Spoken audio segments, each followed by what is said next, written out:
नांदेड दौऱ्यावर.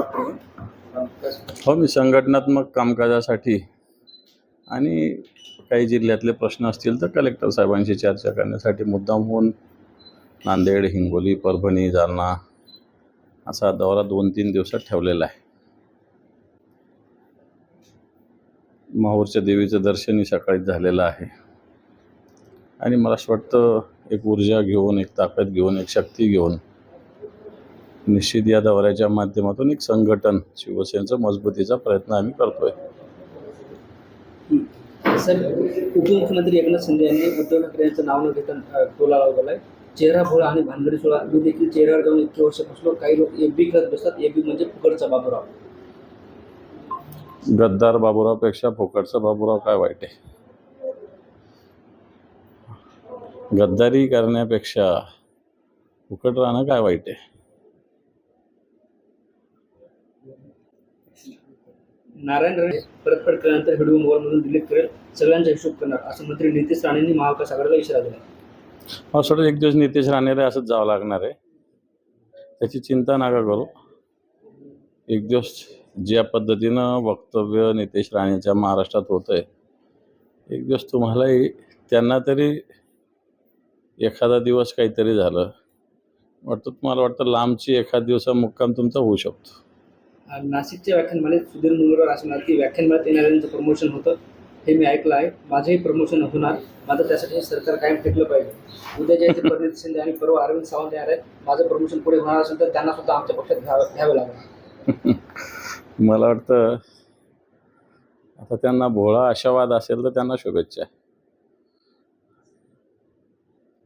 आमदारांच्या हातात लग्न लावून देण्याचं असतं तर अर्ध्या आमदारांना हिरोईन सोबत लग्न झालं असतं, असे सुधीर मुनगंटीवार म्हणाले. मला नाही माहिती ते. सांगलीचे अपक्ष खासदार विशाल पाटील असं म्हणाले की आपल्याला पण मंत्रिपद मिळावं अशी भावना आहे. भविष्यात मी काँग्रेसमध्ये राहणार नाही. ते काँग्रेसने त्याचा विचार करावा, कारण त्यावेळेस शिवसेना उभी असताना काँग्रेसच्या लोकांनी अपक्ष उमेदवाराला मदत केली होती आणि आता त्याची परतफेड तशी विधानसभेला विशाल पाटलांनी केलेलीच आहे काँग्रेसची. आता आणखी त्याच्या पुढची जाऊन परतफेड ते करतायत, एवढंच म्हणता येईल. नांदेड जिल्ह्यातील अनेक भागात गारपीट झाली, अवकाळी पाऊस झाला, शेतकऱ्याचं प्रचंड नुकसान झालं. हे नुकसान झालं असेल तर पंचनामे व्हावेत, शेतकऱ्यांना मदत मिळेल, परंतु सरकारच्या तिजोरीत सध्याच्या घडीला खडखडाट आहे. जुनीच देणं सरकारने दिलेली नाही. जुनंच देणं शेतकऱ्यांना देणं आहे. विम्याचे मागच्या 23च्या खरीपाचे पैसे बाकी, 24च्या खरीपाचे पैसे बाकी आहेत. तर सरकारकडून मला वाटत नाही आता जनतेला काही अपेक्षा राहिलेल्या आहेत. एसटी कर्मचाऱ्यांचा रोज पगार सोमवारी होणार आहे. यावरून जे ते राष्ट्रवादी आणि शिवसेनेमध्ये श्रेयवादाची लढाई पाहायला मिळते. याच्या श्रेयवादाचा काही मुद्दा नाही. एस टीच्या कर्मचाऱ्यांचा तो अधिकार आहे. पगार 100% मिळालाच पाहिजे, त्यात काय श्रेय आहे? उलट आधी जो 65% का 56% दिला होता तो चुकीचा आहे. 100% पगार मिळाला पाहिजे, कामाचा मोबदला मिळाला पाहिजे. याच्यासाठी मागच्या काळात भारतीय जनता पार्टीच्या काही नेत्यांनी आंदोलन केले होते. आता हे लोक कुठं बिळात घुसून बसलेले मला माहिती नाही, परंतु कोणी असो, एस टीचा कामगार असो की अन्य कोणी कामगार असो, त्याचा कामाचा मोबदला त्याला मिळालाच पाहिजे. थेट मातोश्रीवर गेले उद्धव ठाकरेंना भेटण्यासाठी. माझ्या माहितीप्रमाणे त्यांच्या मुलाचं लग्न आहे आणि त्याची पत्रिका द्यायला मान्य उद्धवजी ठाकरे साहेबांना गेले असतील, कारण त्यांचा मुलगा आदित्य साहेब यांचं थोडी बहुत काही ओळख पाळख मैत्री आहे अशी माझी माहिती आहे.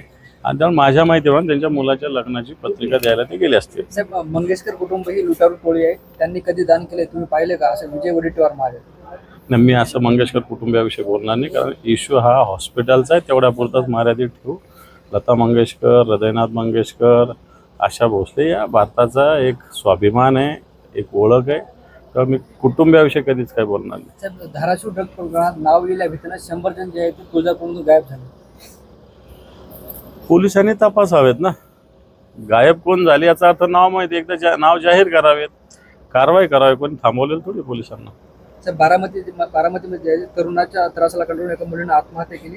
तू माझ्याशी लग्न कर, नाही तुझ्या आई वडिलांची मुंडकी ओढून, अशी धमकी दिली. आता त्याला आपण काय, आता मी वाचली ती माहिती घेतली मी की मुलीचा आणि मुलाचा तो विषय आहे. मला वाटतं योग्य ती कारवाई पोलिसांनी करावी, एवढंच बोलता येईल याच्यावरती काय. प्रशांत तोडकरला सुद्धा आज जामीन. कोर्टाचा निकाल त्याला आपण काय बोलणार. साहेब उदयनराजे पुन्हा त्या कुत्र्यावरून भडकले त्याच मागे ते कुत्र इथं तरी आहे का त्यात जास्त कौतुक कशाला. बरोबर बोलतायत ना ते.